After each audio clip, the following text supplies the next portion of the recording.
HMPH, telapak tangan lelaki tua itu telah dihancurkan olehmu. Tapi biarkan aku tidak terkejut. Han Yan dengan dingin mendengus. Dia tidak lupa bahwa sebelum pria ini berpura-pura menjadi muda, dia benar-benar menganggapnya sebagai orang bodoh yang naif, dan penampilan yang terakhir sekarang harus dipura-pura. Hehe, junior yang sembrono, dan ini memberi perlakuan senior. Melihat penampilan Han, Qin Yichen tidak bisa menahan tawa, dan segera, telapak tangannya meraih ke dalam gaun lengan bajunya, dan diam-diam mengeluarkan sebotol obat mujarab dari ring. Perlakuan. Melihat ini, Han yang sedikit terkejut. Dia harus meratapi junior yang sangat kejam ini. Karena dia merasa kerangka telapak tangannya telah dihancurkan oleh kekuatan besar. Bahkan jika dia memiliki beberapa pil roh dan obat-obatan yang luar biasa, dia tidak yakin. Biarkan pulih.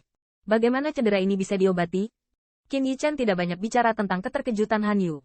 Dia mengeluarkan ramuan dan menghancurkannya, lalu menutupinya di telapak tangan yang terakhir. Mendesis. Dengan cakupan ramuan ini, Han Yan merasakan kesejukan dari telapak tangannya. Segera, rasa sakit yang tajam datang dari telapak tangannya lagi. Di bawah rasa sakit yang parah ini, tidak hanya wajah Han Yan tidak memiliki rasa sakit sedikit pun, tetapi di matanya ada kejutan dan keterkejutan yang tebal.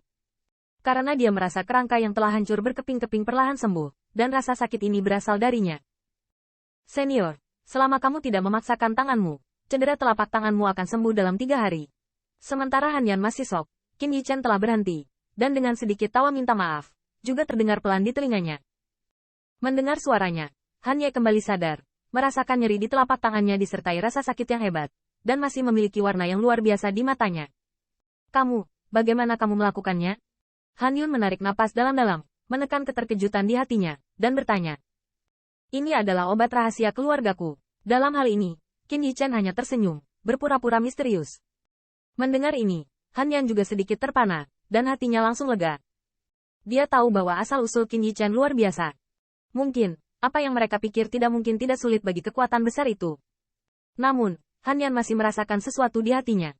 Dia tahu bahwa obat spiritual semacam ini yang dapat memulihkan cedera kerangka benar-benar luar biasa.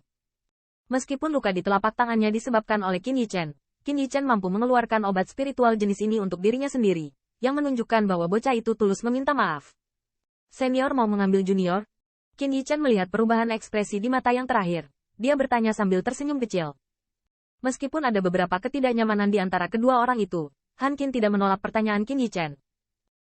Di bawah langit yang redup, ada hamparan dataran luas, memandang warna hitam yang monoton, warna yang menyedihkan ini, sehingga keseluruhan antara langit dan bumi dipenuhi dengan atmosfer yang mengganggu. Di dataran yang sepi, tiba-tiba ada 2 aliran cahaya yang melintas. 2 aliran cahaya ini sangat cepat, seperti kilat, kemanapun mereka pergi, dengan suara dentuman sonik yang sangat menakutkan. Jalur riak dari tempat mereka lewat, gelombang terbuka. Kedua sosok ini sebenarnya adalah Qin Yichen dan Han Yan. Awalnya Qin Yichen ingin bersikap rendah hati, tetapi mendengarkan Han Yan mengatakan bahwa jika mereka terlalu rendah hati, mereka akan dianggap sebagai pengganggu setelah ditemukan, yang akan menyebabkan banyak masalah. Di bawah terbang seperti itu, mereka juga menemui banyak pembangkit tenaga listrik. Namun, ketika pembangkit tenaga listrik itu merasakan nafas yang kuat pada mereka berdua, mereka semua menoleh ke belakang dan kemudian menghindar jauh. Melihat situasi seperti itu, Qin Yichen tidak bisa menahan nafas. Bahkan di daerah yang kacau di lembah sungai, banyak generasi galak yang tertipu dan ketakutan. Ini menunjukkan betapa pentingnya memiliki kekuatan absolut. Di bawah kecepatan terbang seperti itu, Qin Yichen juga mulai melihat beberapa adegan kejam. Segala macam pembunuhan dan hal-hal yang berlebihan tampak terlalu biasa di sini. Di hadapan adegan berdarah itu, mata Han Yan tidak memiliki gelombang sedikit pun. Bocah kecil, aku harus mengingatkanmu, di daerah aliran sungai, jangan punya belas kasihan. Hal semacam itu, tidak ada manfaatnya di sini. Tampaknya ekspresi Qin Yichen berfluktuasi. Han Yun dicemooh, diingatkan. Tenang, meski aku bukan pembunuh, aku bukan orang baik di matamu. Qin Yichen mengangguk, terkekeh. Dia tahu bahwa hukum keberadaan di daerah yang kacau seperti itu, orang yang welas asih seperti itu, tidak akan hidup lama di tempat seperti itu. Mendengar ini, Han Yan tidak banyak bicara lagi. Dari backhand Qin Yichen, dia bisa merasakan bahwa anak ini tidak sesederhana kelihatannya di permukaan. Dan jika dia mengatakan lebih banyak, bukankah dia akan mengingatkan yang terakhir harus berhati-hati terhadap diri mereka sendiri? Di bawah kecepatan terbang seperti itu, sekitar setengah jam atau lebih, ujung dataran hitam akhirnya muncul di ujung pandangan mereka. Dan di kejauhan, tampak ada titik hitam kecil.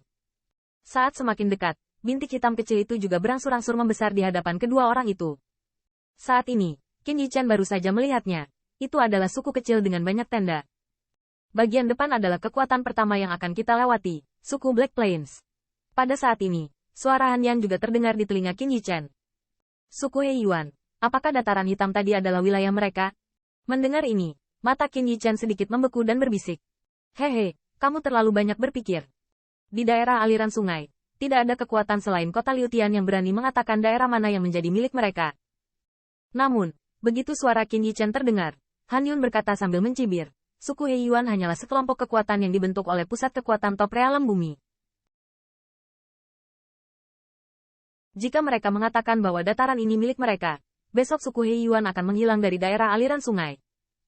Mendengar ini, mata dan pupil Qin Yichen sedikit menyusut, dan dia jelas tidak menyangka bahwa penggantian kekuatan di daerah aliran sungai akan sangat menakutkan. Namun, dia juga mengerti bahwa meskipun mulut Han Yu sangat menghina suku Heiyuan dapat menduduki daerah ini, dan tidak akan pernah seburuk yang dia katakan. Meskipun di suku dataran hitam, bahkan mungkin tidak ada pembangkit tenaga listrik teratas alam surga, tetapi kekuatan mereka pasti luar biasa. Pembangkit tenaga listrik seperti apa yang dimiliki suku dataran hitam ini? Setelah samar-samar bergumam pada dirinya sendiri, Qin Yichen bertanya dengan hati-hati. 3 puncak alam bumi, dan 5 pembangkit tenaga teratas alam bumi, sisanya adalah sampah yang tidak kompeten. Jawaban Han Sun masih penuh dengan nada menghina.